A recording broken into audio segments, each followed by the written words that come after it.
सैयद इम्तियाज जलील साहब।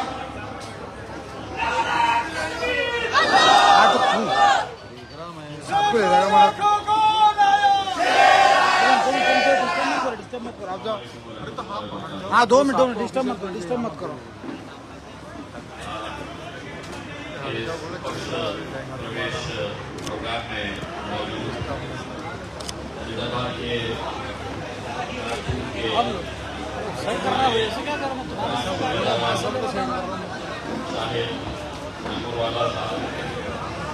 निसार साहब, हमारी महाराष्ट्र की महिला अध्यक्ष कीर्तिताई डोंगरे, नाजिम भाई, अकोला के हमारे मुस्तफ़ा पहलवान साहब, जावेद भाई, दानिश भाई, सलीम खान साहब, कृष्णा भाऊ, मुर्तिजापुर के हमारे सम्राट सुरवड़े साहब, आज जिन्होंने बड़ी तादाद के अंदर मजलिस में शमूलियत हासिल की, हमारे सोहेल अहमद साहब, साथ ही साथ उनके जो साथी आज मजलिस में शमूलियत हासिल किए हैं, राजा खान साहब, अशरफ खान साहब, मोनू खान साहब, शबीर खान साहब, इमरान भाई और तमाम यहाँ पर विदर्भा के अलग अलग इलाकों से आए हुए मेरे भाइयों, मेरी बहनों, मैं आपका तहे दिल से शुक्रिया अदा करता हूँ। अपनी तकरीर की शुरुआत करने से पहले एक बात आपको बताना चाहता हूँ। मुंबई की तरफ कूच करना है, तैयारी कर लो।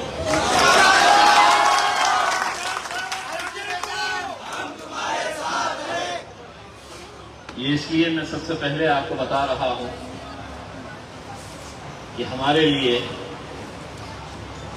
हमारी जान से भी ज्यादा अजीम, हमारी जान से बढ़कर हमारे लिए आप सल्लल्लाहु अलैहि वसल्लम हैं। और अगर कोई ये समझ रहा है कि हम अपनी जबान कैसे भी चला सकते हैं, इसके बारे में भी बोल सकते हैं, अगर आप मेरे बारे में बोलते मैं सुन लेता, लेकिन जिस नबी करीम सल्लल्लाहु अलैहि वसल्लम के बारे में अगर कोई इस तरह की गुस्ताखी करता है और इस मुल्क के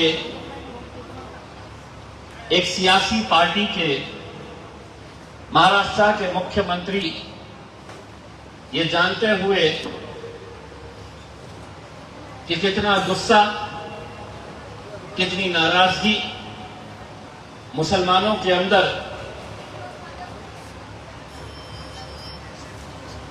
उस रामगिरी के बयान को सुनकर हुई है, पूरे देश भर में आज से 5 दिन पहले तक 58 FIRs अलग अलग पुलिस स्टेशनों के अंदर दर्ज किए गए हैं।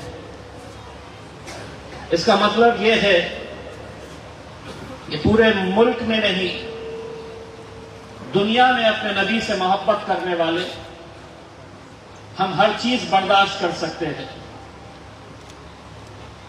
लेकिन अगर इस तरह की बयान तुम देते रहेंगे और इतना शिंदे आकर उसकी पीठ थपथपाएगा और ये कहेगा कि तेरे बाल को भी हम धक्का नहीं लगने देंगे, तो मैं उस एकनाथ शिंदे को और इस रामगिरी को यह कहना चाहता हूं, बयान देने के बाद अगर हिम्मत थी तो खुलेआम घूम के बताना, तुझे हम बताते थे कि तेरा बाल।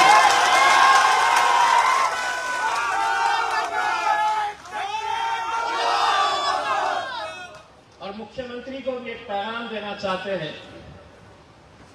जिस मर्दानगी की तरह तुमने ये बयान दिया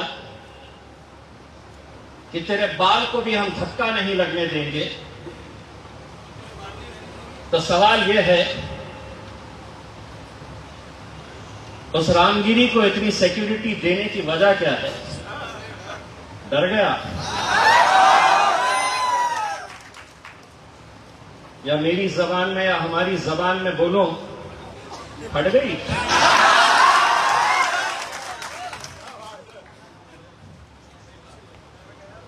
लेकिन मैंने आज से 4 दिन पहले जब ये ऐलान किया कि 5 दिन का वक्त दे रहे हैं, 5 दिन, 1 हो गया, 2 हो गया, 3 हो गए, आज का 4था दिन है। 5 दिन तेरे, 6ठा दिन हमारा। हम ऐलान करेंगे कि किस दिन मुंबई की तरफ कूच करना है, और यहां आपको एक एक शख्स को आप सल्लल्लाहु अलैहि वसल्लम हमारे लिए क्या मायने रखते हैं, ये आपको जताना है। जिस दिन ऐलान करेंगे उस दिन गाड़ियों के अंदर मुंबई की तरफ आपको निकलना है।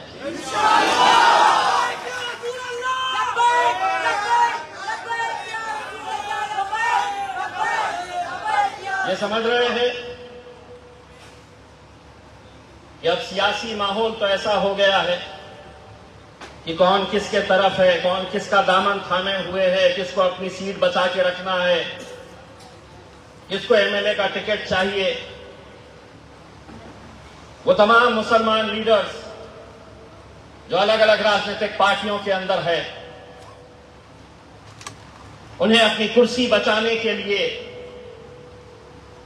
अपना टिकट हासिल करने के लिए बड़े अफसोस के साथ कहना पड़ रहा है, नाम मुसलमानों का है, लेकिन किसी में इतनी जुर्रत नहीं हुई कि वो महाराष्ट्र के अंदर खड़े रहे और कहे कि लात मारता हूं मैं ऐसे टिकट को, लात मारता हूं मैं ऐसे ओहदे को।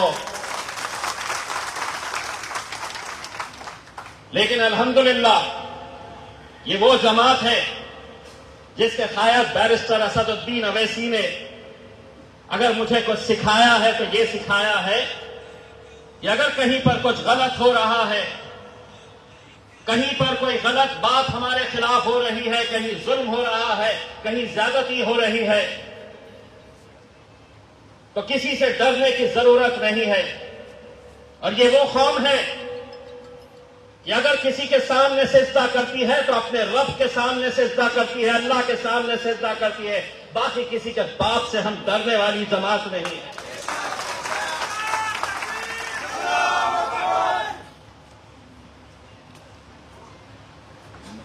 रामगिरी के ऊपर कुछ हुआ नहीं तो एक छोटा सा पिद्दू मार्केट में आएगा, उससे भी छोटा।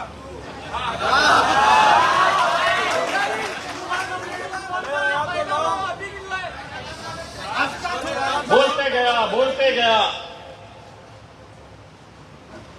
हमने सोचा कि चलिए सड़क पे चलते हैं, बहुत सारे कुत्ते भौंकते हैं, हम नजरअंदाज करते गए तो उसकी हद ये हो गई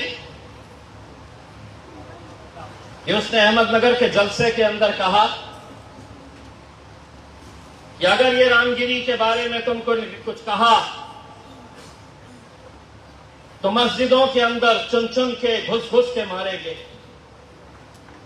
क्या इस राज्य के अंदर कोई कायदा नहीं, कोई कानून नहीं है? ये जुमला अगर इम्तियाज जलील ने कहा होता तो 10 मिनट के अंदर पुलिस पहुंच जाती। लेकिन उसी पुलिस को मैं ये कहना चाहता हूं,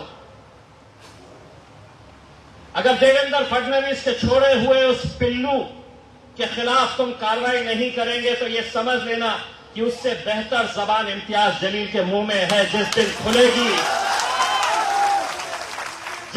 खुलेगी अगर तुम उसके खिलाफ कार्रवाई नहीं करेंगे तो कोई अधिकार नहीं है तुम्हें, कोई ऐसा कानून नहीं है कि तुम उसके ऊपर अगर खामोश रहेंगे, जब मेरी जबान खुलेगी तो तुम्हें उस वक्त भी खामोश रहना पड़ेगा। लेकिन तुझ में और हम में ये फर्क है कि हमने कभी भी किसी जात, किसी धर्म, किसी मजहब, किसी भगवान, किसी देवता के बारे में हमने कभी कोई गलत अपशब्दों का इस्तेमाल नहीं किया है। इस मुल्क की खूबसूरती है, तुम अपने धर्म के हिसाब से रहो, हम अपने मजहब के हिसाब से रहेंगे। न मैंने तुमसे कहा है कि तुम मेरे मजहब को अपनाओ, न तुम मुझे ये कह सकते हैं कि मेरे धर्म के हिसाब से तुम्हें चलना पड़ेगा। प्रवचन के अंदर लोग आते हैं तो ये सुनने के लिए आते हैं कि हिंदू धर्म के अंदर क्या अच्छाइयां हैं, एक इंसान बनकर कैसे जीना चाहिए, एक मनुष्य म्हणून कैसा जगायचं, ये सुनने के लिए लोग आते हैं। ये सुनने के लिए नहीं आते हैं कि मेरा धर्म सबसे अच्छा है और दूसरे धर्म सब बकवास है, बेकार है। लेकिन जब उस रामगिरी के ऊपर कोई कार्रवाई नहीं हुई, बल्कि उसे भगवान का दर्जा दे दिया गया, उसके हिमायत के अंदर, उसकी ताईद में, उसका समर्थन करने के लिए जब मुख्यमंत्री खुद आ गए तो लोगों ने उसके ताईद के अंदर उसको जुलूस निकालना शुरू कर दिया, जलसे लेना शुरू कर दिया। दूसरे लोगों को लगा कि कुछ भी बोलो, इस राज्य के अंदर कोई कुछ नहीं होने वाला है। हमारा मुख्यमंत्री, हमारे उप मुख्यमंत्री आएंगे और हमारी रक्षा करेंगे, हमारा बचाव करेंगे। वो पिद्दू का एक भाई, उसने एक स्टेटमेंट दिया, कौन इम्तियाज जलील,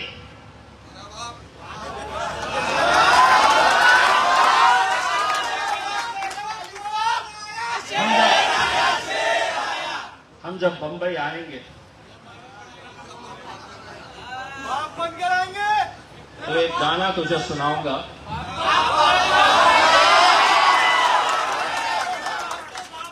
बाप तो बाप रहेगा। जलील साहब तुम आगे बढ़ो, हम तुम्हारे साथ हैं। जलील साहब तुम आगे बढ़ो, हम तुम्हारे साथ हैं। तो यह लड़ाई है। अब अकेले इम्तियाज जलील नहीं जाएगा इंशाअल्लाह। पूरे महाराष्ट्र से हम सभी को यह फैसला करना है, और अगर आज हमने अपनी ताकत नहीं बताए तो कल कोई सड़क चलता हुआ लौंडा रास्ते के ऊपर आएगा, हमारे नबी की शान में गुस्ताखी करेगा, हमारे मजहब के ऊपर गालियां देगा, उसे भी लगेगा कि यहां पर कोई कुछ नहीं होता है। तुमने तुम्हारा जितना बोलना था बोल दिए, और अगर तुम ये चाहते 5 दिन के अंदर कानून है, उस कानून के तहत इन दोनों के ऊपर कार्रवाई कर सकते थे। लेकिन तुम्हें लग रहा है कि नहीं, ये कौम अब मुर्दार हो चुकी है, इनकी तरफ से कोई बोलने वाला नहीं है, इनकी तरफ से कोई लड़ने वाला नहीं है। एक बात सुन लो, ना तो मैं कांग्रेस का लीडर हूं, ना मैं राष्ट्रवादी का लीडर हूं, ना मैं उद्धव ठाकरे के तलवे चाटने वाला हूं। मैं मजलिस इत्तेहाद और मुस्लिमीन का सिपाही हूं।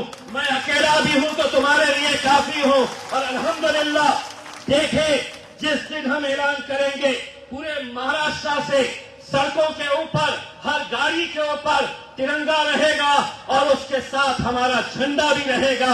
हम आएंगे मुंबई की तरफ, तुम रोक सके?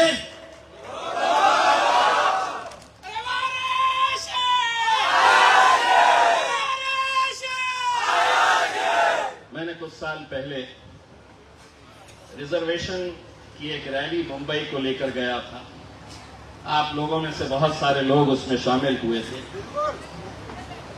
सोहेल भाई, आप दूसरी पार्टी में थे, आज हमारे साथ आए हैं। गीदड़ों के साथ और शेरों के साथ काम करने का फर्क महसूस होगा इंशाअल्लाह। जो मोहब्बत आपको यहाँ पर मिलेगी, जो मोहब्बत और इज्जत अपनी जमात के अंदर मिलेगी, वो किसी और जमात और किसी और पार्टी के अंदर नहीं मिल सकती। और कुछ ही दिनों के अंदर आप ये महसूस करेंगे इंशाअल्लाह। तो जब मैंने तिरंगा रैली निकाला था, सुबह तिरंगा रैली निकलने की है, सौों की तादाद के अंदर पुलिस वाले पूरे शहर के अंदर फैले हुए थे, सौों से।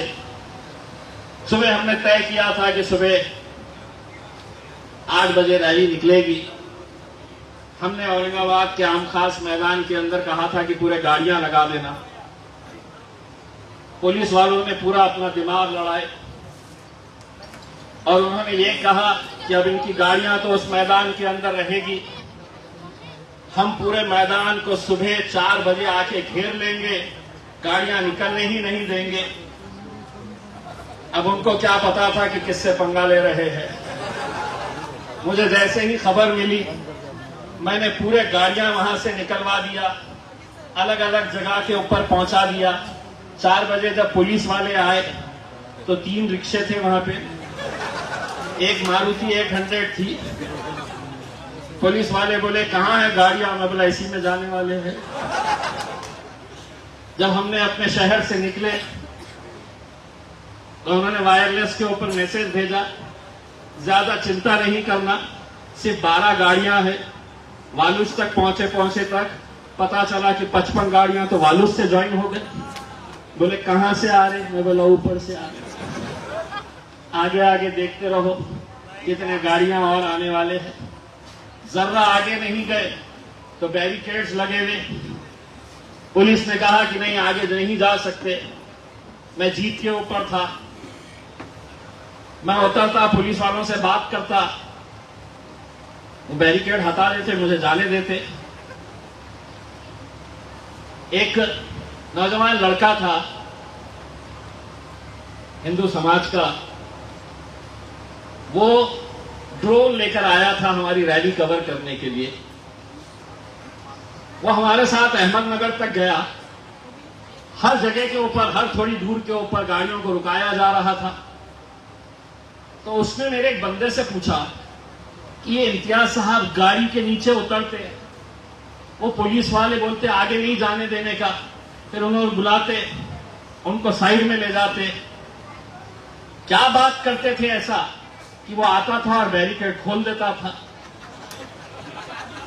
तो उसको बड़ी फिक्र थी कि आखिर में ये क्या मंत्र ऐसा देते थे कि इतनी पुलिस, बैरिकेड लगे हुए, ये बंदा नीचे उतरता था गाड़ी के, पुलिस वालों को साइड में ले जाता था, कुछ बोलता था, वो खुद आते थे और बैरिकेड खोल देते थे।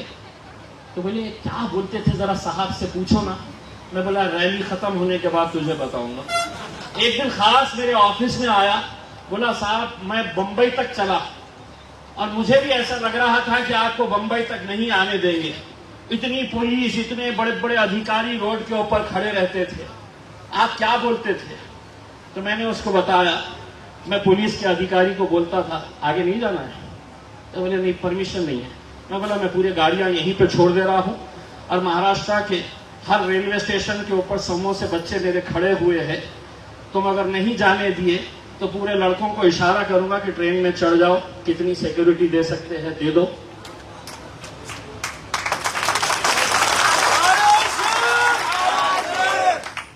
वो अधिकारी बेचारा जाता था, डीजी को फोन करता था, मैडम अपन ने इनको आगे नहीं जाने दिए तो वो ट्रेनों में चढ़ने का बोल रहे। एक रोड के ऊपर संभाल नहीं सकते, 50 ट्रेन के अंदर कहां से संभालते? बंबई तक गया और मुझे इस बात का फख्र है, यह आप लोगों की ताकत का नतीजा था कि मुंबई के इतिहास के अंदर पहली मर्तबा हुआ था एक मुस्लिम लीडर आ रहा था और उसके लिए मुंबई की सड़कें बंद कर दी गई, रास्ते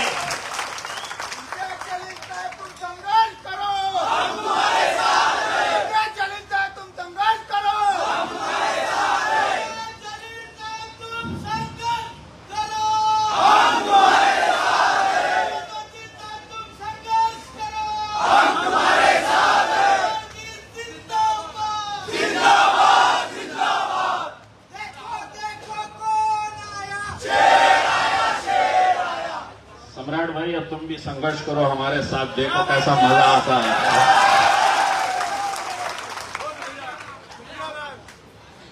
तो मेरे भाइयों, बहुत सारे लोगों ने कहा कि 5 दिन का टाइम दिए हैं, क्या करेंगे, लोग आएंगे, सही में निकलने वाली है क्या रैली, कितने लोग आएंगे, कितने गाड़ियां आएगी करके। मैं आप लोगों से ये अपील करना चाहता हूं, अगर हमको इस मुल्क के अंदर सर उठाकर जीना है, इज्जत के साथ जीना है, सभी मजहब और सभी धर्म के लोगों के साथ में रहना है, तो हमें यह फैसला करना होगा। अभी नहीं कभी नहीं, तो फिर कभी नहीं मेरे भाई। अगर अभी हमने फैसला नहीं किए, बहुत सारे लोग हो सकता है कि अपने कारोबार के अंदर होंगे, बहुत सारे लोगों की नौकरियां होगी, किसी की कुछ मजबूरियां होगी। जो आ सकते हैं वो यकीनन तैयारी करे, और जो नहीं आ सकते हैं वो अपने आप सल्लल्लाहु अलैहि वसल्लम की मोहब्बत में, जिसके पास इस्तिताअत है, जो 2 पैसे खर्च कर सकता है, उसमें 2 गाड़ी का इंतजाम करे, ताकि मैं नहीं आ रहा हूं लेकिन जो जाना चाह रहा है उसकी इस्तिताअत नहीं है, उसके पास इतना पैसा नहीं है कि वो जाना चाह रहा है, लेकिन गाड़ी कहां से लाऊं, मुंबई तक कैसे जाऊं, तो वो लोगों की जिम्मेदारी रहेगी मेरे भाई। वरना आज हम खुद अपने आप से, अपने नबी करीम के साथ हम धोखा करेंगे। हमसे हश्र में पूछा जाएगा, हमारे आप सल्लल्लाहु अलैहि वसल्लम की उम्मत से यह पूछा जाएगा कि जब मुझ पर उंगलियां उठाई जा रही थी तो तुमने क्या किए। डरने वाले कोई और होंगे, हम अपने हुकूक की लड़ाई लड़ रहे हैं, तुम्हें उचकाया जा रहा है कि जाओ तुम्हें क्या करना है। हम किसी के खिलाफ कोई कार्रवाई नहीं करेंगे, यही पैगाम दिया जा रहा है। 58 एफआईआर रजिस्टर हो जाती है,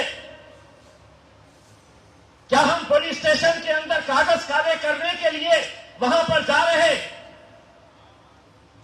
हमने देखे हैं कांग्रेस के भी, एनसीपी के भी, उद्धव ठाकरे के साथ भी अब मुसलमान जुड़े हुए हैं। इतना बड़ा मुद्दा, 8 लोग जाते हैं, कोई एसपी को मेमोरेंडम देते हुए फोटो खिंचाते हैं, बाहर यूट्यूब वालों को बुलाते हैं,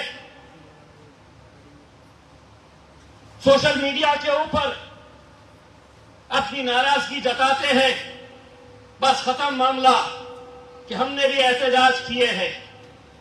हम जब सड़क पे निकलेंगे तो हम ये नहीं देख रहे कि इसमें सिर्फ मजलिस वाले रहेंगे।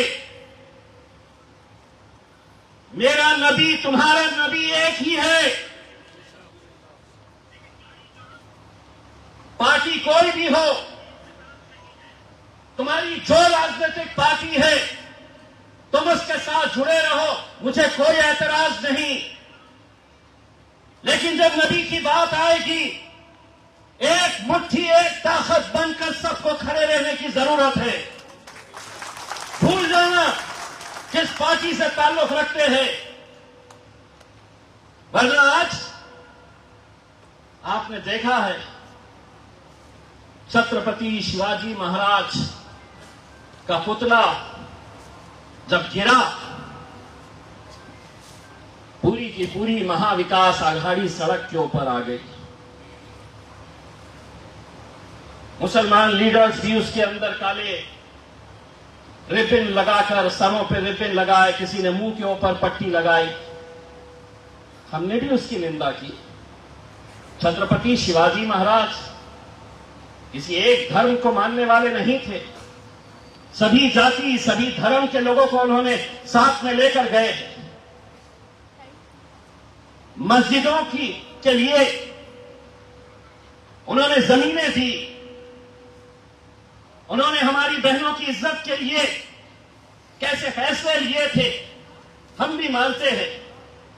लेकिन क्या ये लीडरों का आपके साथ रिश्ता सिर्फ इलेक्शन तक का रहेगा कि हम वोट मांगने के लिए आएंगे, भाजपा को हराना है, नरेंद्र मोदी को हराना है, मुसलमानों इनको वोट दो। दिए हमने, पूरे मुल्क के मुसलमानों ने हमारे मौलानाओं की, हमारे उलमाए दीन की बात सुनते हुए 2-2 घंटे लाइन में खड़े रहकर इंडिया अलायंस के उम्मीदवारों को वोट दिया। नतीजे में क्या मिला?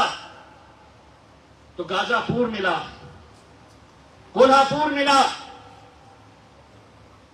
घरों में घुसकर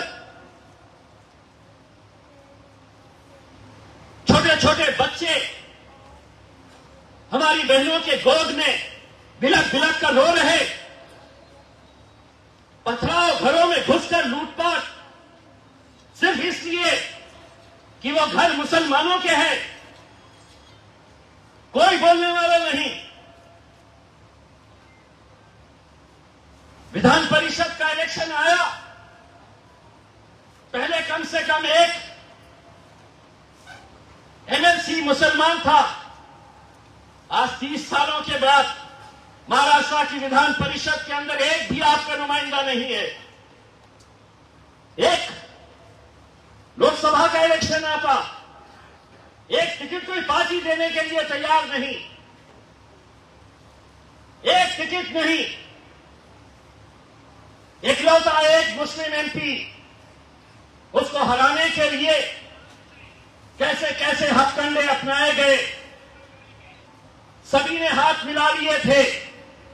भाजपा के साथ कांग्रेस वाले भी थे, शिवसेना वाले भी थे, शरद पवार के लोग भी थे। सभी ने तय करे थे कि औरंगाबाद से मजलिस के एमपी को हराओ, मजलिस खुद ब खुद महाराष्ट्र के अंदर खत्म हो जाएगी। उन्हें इस बात का अंदाजा नहीं था। इम्तियाज जलील हारा जरूर है, ओहदा गया है, जलवे वही है।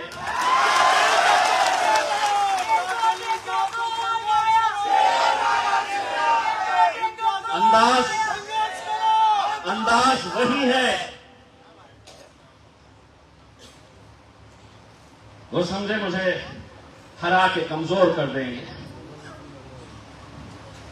अगर कमजोर होते तो इतने सारे लोग आज अल्हम्दुलिल्लाह यहां पर इकट्ठा नहीं होते हैं मेरे भाई। अगर कमजोर होते तो किसी माइका लाल के अंदर इतनी हिम्मत नहीं है कि एकनाथ शिंदे, देवेंद्र फडणवीस और अजीत पवार को ये चुनौती दे सके कि 5 दिन के अंदर कर फैसला, नहीं तो ले तेरे घर तक आ रहा हूं मैं। सब ताकत है उनके पास, ताकत का इस्तेमाल भी करते हैं, लेकिन मेरे पास तक आने से डरते क्यों है? इनकी वजह से डरते हैं। घबराते इस वजह से है कि इनकी वजह से। और हम हक के लिए, सच्चाई के लिए लड़ते हैं मेरे भाई। आज मुझे इस बात की इतनी खुशी है कि कई सारे नौजवान अपनी अपनी पार्टियों को त्याग करके मजलिस के साथ आप लोग आज हमारे एक परिवार में, हमारे एक फैमिली में, हमारे घर में आज आप लोग दाखिल हुए। मैं सभी लोगों का खैर मकदम करता हूं। आने वाले 2 महीने के अंदर विधानसभा का इलेक्शन है। मुझे भी मालूम है कि इस देश के अंदर, इस महाराष्ट्र में हमें दोबारा भाजपा, दोबारा एकनाथ शिंदे, दोबारा अजीत पवार नहीं चाहिए। मैंने उन्हें ये पेशकश की कि हम महाविकास आघाड़ी में आपके साथ आने के लिए तैयार हैं, क्योंकि हम चाहते हैं कि एक मजबूत ताकत बनकर हम भाजपा की फासिस्ट ताकतों को हम गिराए। यहां पर हम एकनाथ शिंदे की हुकूमत नहीं चाहते हैं। कुछ लीडरों ने बातचीत की मेरे साथ घंटों। मैंने उनसे कहा कि हमारी जितनी ताकत है उतने ताकत के हिसाब से हम बात करेंगे। अगर हमारी ताकत 25 सीटों पर है तो हम 25 की बात करेंगे, 50 की है तो 50 की, 10 की है तो 10 की। तुम बैठो तो सही। उन्होंने कहा कि पहले हमें आपस में चर्चा करने दीजिए। इतने दिन लग गए चर्चा करने के लिए, कोई जवाब नहीं आ रहा। वजह क्या है जानते हैं आप? वजह यह है कि ये वोट नरेंद्र मोदी का डर दिखाओ वैसे ही मिलने वाला है। यही डर दिखाया गया, यही सोच हमारे जहनों के अंदर डाली गई। लेकिन एक और वजह भी है, जब स्टेज लगेगा तो सिर्फ उसमें 3 कुर्सी लगेगी। एक पे उद्धव ठाकरे बैठेंगे, दूसरे पे शरद राव बैठेंगे, तीसरे पे नाना पटोले बैठेंगे। मैंने ये कहा कि अब 3 नहीं 4 लगेगी। बस सारी तकलीफ उन्हें यही कि हम ले तो लेंगे लेकिन तुझे हम बाजू नहीं बिठा सकते। और मैंने कहा कि अब बहुत सालों तक तुम्हारे लिए वो कोई और होंगे जो चटाई बिछाने का, कुर्सियां लगाने का काम करते होंगे। अब हम हमारा हिस्सा मांग रहे हैं और इज्जत के साथ मांग रहे हैं। तुम स्टेज पे बैठेंगे तो इम्तियाज जलील सामने नहीं बैठेगा, तुम्हारे कांधे से कांधा लगाकर तुम्हारे बाजू बैठेगा। तो सारी तकलीफ इसी बात की है कि ये साला अभी बोलता बहुत है, इसको बाजू बिठा दिए तो हमारी तो वाट लगा देगा। सारी तकलीफ इसी बात की है, इसीलिए फैसला लेने के हक में नहीं है। कल एक केरला की एक मुस्लिम पार्टी को लेकर आके उनके साथ चर्चा हो रही है, जिनका कोई वजूद महाराष्ट्र के अंदर नहीं है। मैंने पूछा कि भाई साहब यहां पे महाराष्ट्र में वो पार्टी का तो कोई वजूद ही नहीं है। बोले समझा करो, कोई टोपी वाले लोग हमारे भी स्टेज पे चाहिए इसलिए उनको ला रहे हैं। कोई हरा झंडा हमारे भी महफिलों में होना चाहिए इसलिए वहां पर लेकर आ रहे हैं। मेरे भाइयों, हम पूरे महाराष्ट्र का सफर करेंगे, एक एक इलाके के अंदर जाएंगे। अगर आपको एक जहेती की जिंदा मिसाल अगर कोई देखना है तो बहुत दूर जाने की जरूरत नहीं है, ये सामने खड़ा हुआ है। ये उस एक जहेती की मिसाल है कि जहां पर 32 साल एक भी मुस्लिम एमएलए नहीं, एक भी मुस्लिम एमपी नहीं, उससे पहले पूरे के पूरे आते थे। जब हम 2014 के अंदर एमएलए का इलेक्शन लड़े तो ऐसे इल्जाम लगाते थे, कितने लिए मैनेज होके आ गए, वोट काटने आ गए, यही बोलते हैं ना। हमने लोगों से कहा एक बार एक ताकत बनकर खड़े रहेंगे, एक बार कम से कम हमारी ताकत कितनी है इसका अंदाजा लगाएंगे। लोगों से हमने ये कहा कि अगर इम्तियाज जलील 40,000 50,000 वोट लेकर अगर हार भी जाता है तो उस हार में भी हमारी जीत रहेगी, क्योंकि 50,000 मुसलमानों को हमने मुत्तहिद करने का काम किया है। पहले भाई हमारे साथ में आए, 3 एमएलए थे मेरे खिलाफ 2014 के अंदर। शिवसेना का एक एमएलए, भाजपा का एक एमएलए, कांग्रेस का एक मुसलमान एमएलए, तीनों भी समझ रहे थे ये कौन है। जैसा वो चिमरट का एक भाई ने बोला नहीं का, ये इम्तियाज जलील कौन है, तो मैंने उस वक्त बोला था नतीजे आने दो, पता चलेगा इम्तियाज जलील कौन है। नतीजे आए, तीनों को पछाड़ा और 32 साल के बाद अल्हम्दुलिल्लाह मजलिस का एमएलए अपने शहर औरंगाबाद से चुनकर लाए। फिर एमपी का इलेक्शन आया, बोले एमएलए बन गया, बोलता एमपी भी बनेगा। बोला बनेगा, क्यों नहीं बनेगा, इतने सालों तक सबको बनाए, अब हम भी आए, बनेंगे। फिर इल्जाम लगाने वाले सबसे ज्यादा कौन? अपने वाले,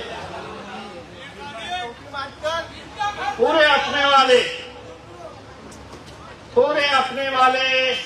ऐसे चौराहों पर होटलों के टपरियों में जाके बैठते और बस लोगों को ये बता कहां से आते क्या कैसा आते, देखो इतने हिंदू, इतने मुसलमान, इतने मराठा, इतने दलित। मैं बोला तू जमीन के ऊपर हिसाब करते रहे, मेरा हिसाब ऊपर वाला करने वाला है। और अल्हम्दुलिल्लाह महाराष्ट्र से इकलौता एक मुस्लिम एमपी चुनकर 2019 के अंदर आया। ये आप लोगों की दुआएं थी। मुझे मालूम है कि मेरे जीत के सेहरे में आप लोगों का भी फूल लगा हुआ है। वो इसलिए मैं कह रहा हूं कि आपने मुझे वोट नहीं दिया, लेकिन मैं पूरी यकीन और पूरी जिम्मेदारी के साथ कहता हूं, उस वक्त आप किसी भी पार्टी से ताल्लुक रखते होंगे, लेकिन जब भी आपका हाथ दुआओं के लिए उठा था, उन दुआओं के अंदर आपने इम्तियाज जलील की जीत के लिए दुआएं मांगी थी। मैंने 2024 के अंदर जब इलेक्शन मैंने हारा, मेरे घर के सामने रोते हुए बिलखते हुए देखा। मैंने कितनी माओं को किस शिद्दत के साथ वो इलेक्शन के दिन दुआएं कर रही थी, मैंने ये देखा है। ठीक है, जीत और हार का जो भी फैसला है, मैंने हमेशा ये बात कहता हूं कि हमारा काम मेहनत करना है। जीत और हार के फैसले जो भी है हम अपने रब पर छोड़ेंगे। हो सकता है अल्लाह ने कुछ बेहतर सोचा होगा, इसीलिए मैं मायूस नहीं हूं। अकेला लड़ा था, ये साइड से 3 लोग थे अलायंस, शरद पवार, उद्धव ठाकरे, कांग्रेस, ये तीनों एक साथ मिलकर एक उम्मीदवार। यहां पर एकनाथ शिंदे, अजीत पवार, देवेंद्र फडणवीस, ये तीनों एक साथ थे। लेकिन अकेले लड़के अल्हम्दुलिल्लाह 3.5 लाख वोट आज के दौर में हासिल करना, मेरे हिसाब से वो हार से कई ज्यादा उन लोगों की मोहब्बत है, उनका यकीन है जिन लोगों ने मेरा साथ दिया है। जीत और हार लगी रहती है, लेकिन जिस जोश के साथ, जिस जज्बे के साथ हम लोग आगे बढ़ते गए, आगे निकलते गए, आप लोगों का साथ मिलता रहा। विधानसभा का इलेक्शन मेरे भाइयों बहुत मायने रखने वाला है। ये वही लोग एक बार फिर से आपकी महफिलों में आने वाले हैं, आपको डर दिखाने वाले हैं, आपको समझाया जाएगा, आपके मोहल्लों के अंदर उनके मुस्लिम लीडरों को भेजा जाएगा और यही कहा जाएगा कि देखो भाजपा को दूर करना है। उनसे कहना कि गाजापुर के वक्त में कहां चले गए थे, उनसे पूछना कि विधान परिषद के अंदर एक भी सीट क्यों नहीं दी गई, उनसे पूछना कि जब लोकसभा में वक्फ का बिल आया तो क्या वजह थी कि मुसलमानों ने जिन 12 लोकसभा के मेंबर ऑफ पार्लियामेंट को शिवसेना के तहत भेजा वहां पर, तो मौजूद रहने के बावजूद भी जब बिल आया तो वापस कैसे निकल गए, पार्लियामेंट हाउस छोड़ दिए। उनसे ये सवाल करना कि जब रामगिरी ने हमारे नबी करीम सल्लल्लाहु अलैहि वसल्लम के बारे में गुस्ताखी की तो तुम सड़क के ऊपर क्यों नहीं आए। उनसे ये पूछना कि जब नारायण राणे का पिल्ले ने हमारे बारे में ये कहा कि तुम्हारे मस्जिदों में घुसकर मारेंगे, तो उस वक्त तुमने एहतजाज क्यों नहीं किया, तब आगे की बात होगी। कोई जवाब उनके पास नहीं है।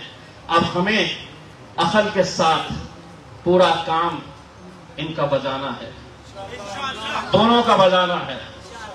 यकीन मानिएगा, आंकड़े मायने नहीं रखते हैं। जितने एमएलए मजलिस चुनाकर भेजेगी, आपको ये भी कहा जाएगा, आपको ये भी समझाया जाएगा कि क्या होगा, एमआईएम के 10, 5, 15, 20 अगर आ गए तो क्या कर लेंगे। उनको कहना कि मेरा शेर अकेले लोकसभा के अंदर लड़ता है जिसका नाम बैरिस्टर असदुद्दीन ओवैसी है। आंकड़े मायने नहीं रखते हैं। दो थे, इतने परेशान रहते थे।